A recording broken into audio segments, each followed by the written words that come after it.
Hey guys, so I wanted to talk about something from my childhood that isn't Goosebumps or Are You Afraid of the Dark? And it's something I feel like a lot of people remember and grew up with and still holds a place on a lot of people's heart. Um, so, the concept of urban legends has always interested me. The kind of stories you hear about ghosts that'll appear to you, in the woods at night if you go to a certain place, or people who died in houses and them being haunted by the people that live there. Going to a graveyard and seeing witches do rituals and things like that have always interested me. Or the ghostly hitchhiker, stories like that. I've always found those things interesting, and so I thought I would talk about something that was very influential to me as far as developing my taste in these kind of things, as well as making more of an avid reader when I was a kid, which will later make me be an avid reader as an adult. And of course, I'm talking about Scary Stories to Tell in the Dark by Alvin Schwartz, with those fantastic illustrations by Stephen Gamble. Look at that shit. That's beautiful. Some creepy shit going on there. I love it. This is another one with a witch on the cover. That's fantastic.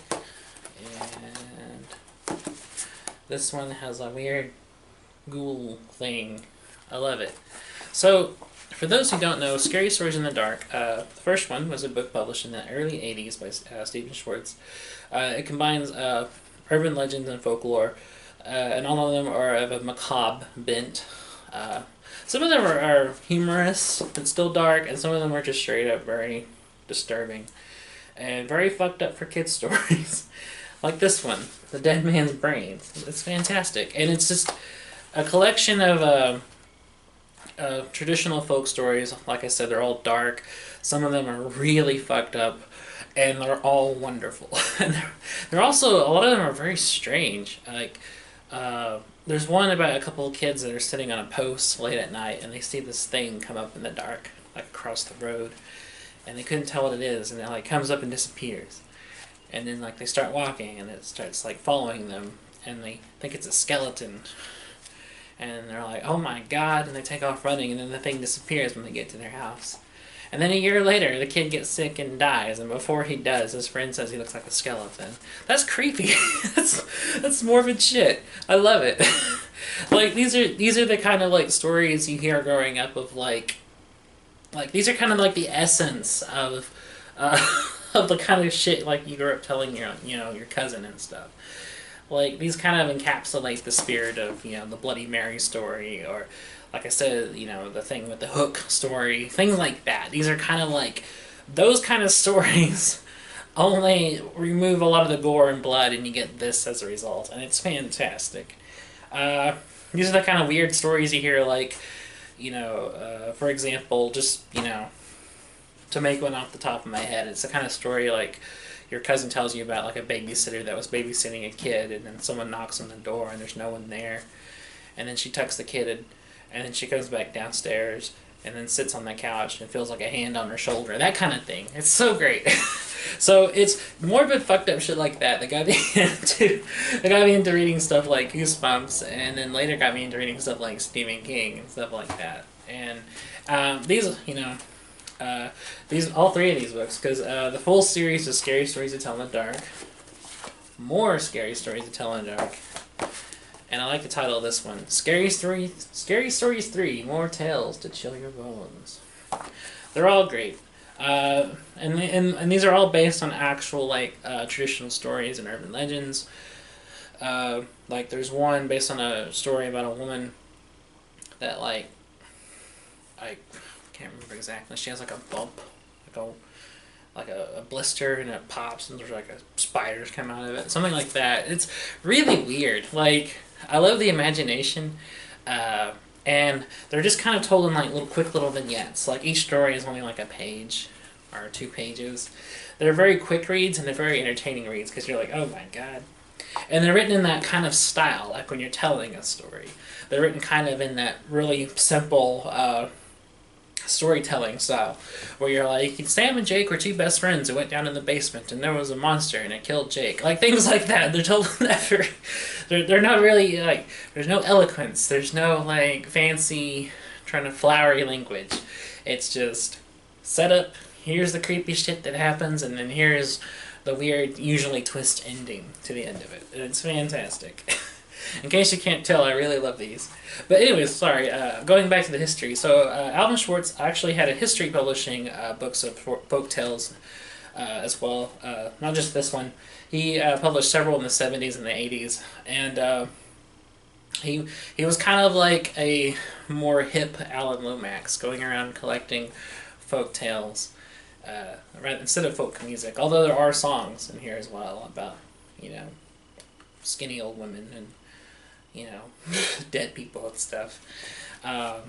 He was kind of a modern Brothers Grimm, except he was just one guy, and he collected all these stories, and all the scary ones he collected in here. So this was a big hit, and good God, those illustrations! Stephen Gammell's illustrations are just he fucking kills it. Like I can't even like. These images are just as part of like my childhood is like the stories themselves. Like that's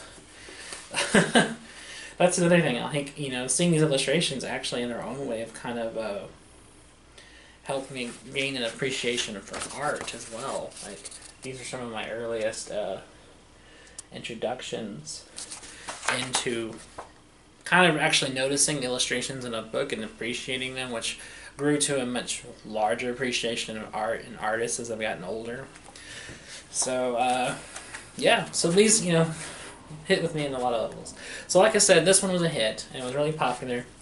So much so that he decided to publish a second book, more scary stories to tell in the dark. And it's more of the same. But they're all great. Like, they don't feel old. They don't feel like they wear out their welcome. They're short, they're scary, they're... Like I said, admittedly, some of them were very fucked up, and they're wonderful, and they got a whole generation of kids to read. Like, I owe a huge debt to Schwartz for growing a young reader in me, because these were kind of a gateway drug into literacy. Like, I didn't read much at the time. When I was growing up, I read a few things here and there. I read like things like A Wrinkle in Time, the Narnia books, things like that. But the only thing I really read with much interest was Harry Potter, and even then I didn't read those often as I did later. But then when I read these, which I actually had all three of these as a kid as well, starting with the first one, I was like, oh my God. And that, like I said, developed an interest in reading in me, as well as fueled my interest in like urban legends and folk tales and horror stories and campfire tales, things like that. And I'm a sucker for that kind of stuff. I'm not gonna lie. I like one, I love horror in general. I've always been a horror guy. But two, I've always liked kind of the urban folklore. I've always liked the Bloody Mary stuff and the whole that tunnel where the serial killer killed all these people, and the whole ghosts that you see on the side of the road late at night, things like that. Like, I've always been a sucker for like that kind of shit. So these just increase that. And like I said, Stephen Gammell's illustrations, which I'm just gonna flip through this and show you some more. Like I said, grew an appreciation in art. They grew, they made me really develop a love for art as well as stories. And they complement Stephen Schwartz's stories so well. Like, the kind of spooky, like, rough, sketchy tone to them really kind of highlights kind of the tone of the stories themselves. And they go together very, very well. Like, you just gotta appreciate it. You gotta appreciate it. I love this shit. See, there's a story of the high beams. That's a classic. So, I mean, what more can I say except I love these books, and I definitely recommend them to anybody who, one, likes the same kind of stuff, who likes horror, And still has an appreciation for like horror for children, and also anyone who appreciates just urban folklore. Anyone who appreciates that kind of stuff, I definitely recommend these books too. Especially if you like have kids, or if you have like younger like family members, like younger nieces and nephews, who enjoy that kind of stuff, who enjoy scary stuff, who enjoy creepy kind of folkloric stuff like this. I would definitely recommend it, for that audience as well. So, oh my god, that's amazing. But yeah, these were kind of a gateway into reading, because I started reading these, and then I started reading Goosebumps like right after it, and then I started reading other like books of stories like this from other writers, and then I started reading like true like books on like paranormal activity and UFO sightings and things like that. And then as I got older, I started reading things like Stephen King, and shame to admit it, but I read Dean Koontz as well, because Dean Koontz sucks. And so I mean, these are just great. Oh my god. Also, these books are divided into sections with titles. Like this section is called "When She Saw Him, She Screamed and Ran." I love that. It's delightful. But yeah, so I mean, I think if you definitely have younger people around that appreciate that kind of stuff, definitely give these books to them. Like, let them read them. Let them kind of grow a love of reading, as well as fueling that desire for scary shit, because scary shit is awesome. And even though these are very, like I said, fucked up in nature and disturbing, they are also not gory or that bloody. They're actually quite tame. They're tame enough to not, be horrifically violent for parents who fear that kind of thing, but they are creepy and disturbing enough to actually be creepy to kids, and it isn't toned down or talked down to them. Because these, like I said, these books are from the 80s, when children's entertainment was still actually scary and everybody wasn't a pussy about shit like that. So anyways, thanks for watching. I will see you guys in the next one, and I appreciate it. And if you like this content, subscribe and hit the like button. Till then, later.